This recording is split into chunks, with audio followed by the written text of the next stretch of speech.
She crossed to the other side. What she saw terrified doctors. The hospital room was filled with urgency. Machines beeped rapidly as doctors rushed around the bed. Her heart rate is crashing. Prepare the defibrillator. A nurse looked at the monitor and froze. The line suddenly went flat.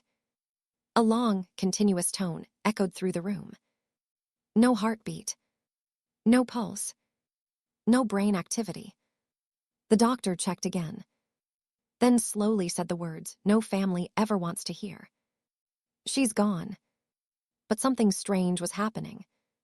Because, while the medical team believed the woman had just died, she was about to experience something that would leave doctors speechless. Something she would later describe in chilling detail. Something she claimed proved. Death is not the end. Pause, soft, mysterious music. Her name was Laura Mitchell, a 37-year-old mother of two from Colorado. Laura had always lived an ordinary life.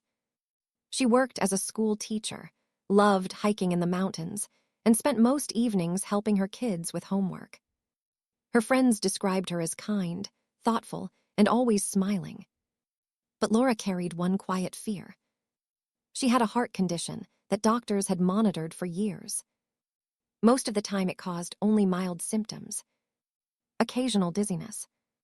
Fatigue. Nothing life-threatening. Until the night everything changed. It was a quiet evening at home.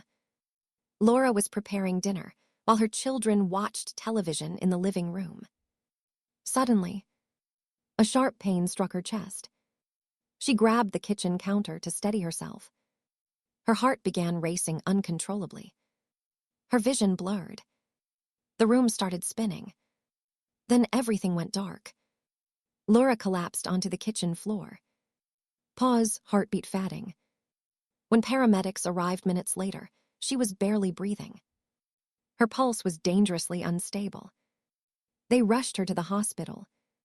Doctors immediately moved her into emergency surgery. The condition was worse than they expected.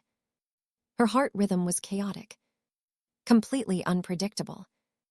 Then suddenly, her heart stopped. The monitor flatlined. Doctors shocked her once. Nothing. Again. Still nothing. Minutes passed. Inside the operating room, tension filled the air. One of the surgeons looked at the clock, then quietly shook his head. They had lost her. But Laura later said something impossible happened the moment her heart stopped. Instead of darkness, she felt herself rising. Slowly. Gently. At first she thought she was dreaming. Then she looked down and saw the operating table. Doctors moving quickly. Machines blinking. And lying on the table was her own body. Laura watched as surgeons worked desperately. One doctor shouted instructions. Another continued chest compressions. But Laura felt strangely calm. No pain. No fear. Just a quiet awareness. I'm not in my body anymore, she realized. She floated higher toward the ceiling. And the strangest part, she could hear everything. Every word. Every movement. Even details she later repeated to doctors that she could not possibly have known. But what happened next is what truly stunned them. Pause, deep mysterious music. The operating room began fading. The lights dimmed. The sounds disappeared. Laura felt herself moving backward into darkness. Then suddenly, a tunnel appeared. Long. Vast. And at the end of it, a brilliant light. But unlike ordinary light, this one felt alive. Warm. Inviting. The closer she moved toward it, the stronger a powerful emotion filled her. Peace. A peace deeper than anything she had ever experienced on Earth. It felt like every worry she had ever carried was dissolving. Then she reached the light. And what she saw that would later terrify the doctors who heard her story. Pause. She was no longer alone. Figures appeared around her. Not fully human, but not frightening either. They looked like silhouettes made of light. Their presence felt ancient, wise, powerful.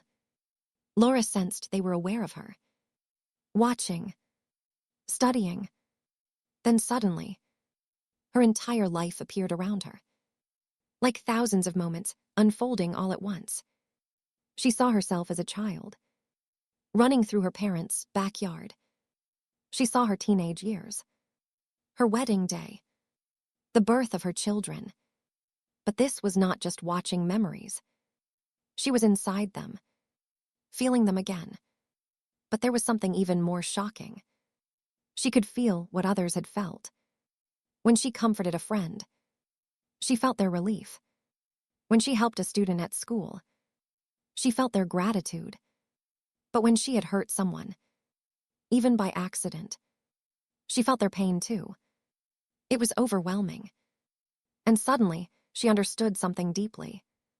Every small action matters. Every word we speak echoes through other people's lives. Pause, emotional music. Then one of the beings stepped forward. It communicated without speaking. The message appeared directly inside her mind. You are not meant to stay here. Laura felt sadness. The peace here was indescribable. She didn't want to leave. But the being showed her something. Her children, sitting in a hospital waiting room, holding each other, crying. Then the message came again. They still need you. Suddenly, the light began fading. The tunnel returned.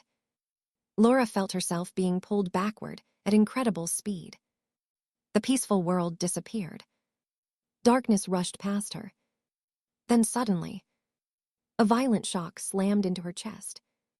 Her lungs filled with air. The operating room reappeared. Doctors shouted in disbelief. Her heart is back. She's breathing. Laura gasped as life returned to her body. After several minutes of clinical death, she was alive again. Pause, silence. But what happened afterward is what left doctors deeply unsettled. When Laura recovered, she described everything she saw. The operating room. The exact words spoken during surgery. Even a small instrument that had fallen to the floor behind the doctors. Details she should not have known. Details that turned out to be completely accurate. Some doctors tried to explain it as hallucinations. Others suggested brain activity during trauma. But none of those explanations fully answered one question. How could she describe events that happened while her brain showed no activity? To this day, no one has been able to fully explain Laura's experience. But Laura herself believes she understands exactly what happened. She believes that for a brief moment, she crossed to the other side. And according to her, the most important lesson she brought back was simple. Life is far more connected than we realize. Every action, every kindness, every moment of compassion matters more than we could ever imagine. Pause, soft music fades. Because if her experience is true, death may not be the end of our story. It might simply be the moment when the real journey begins.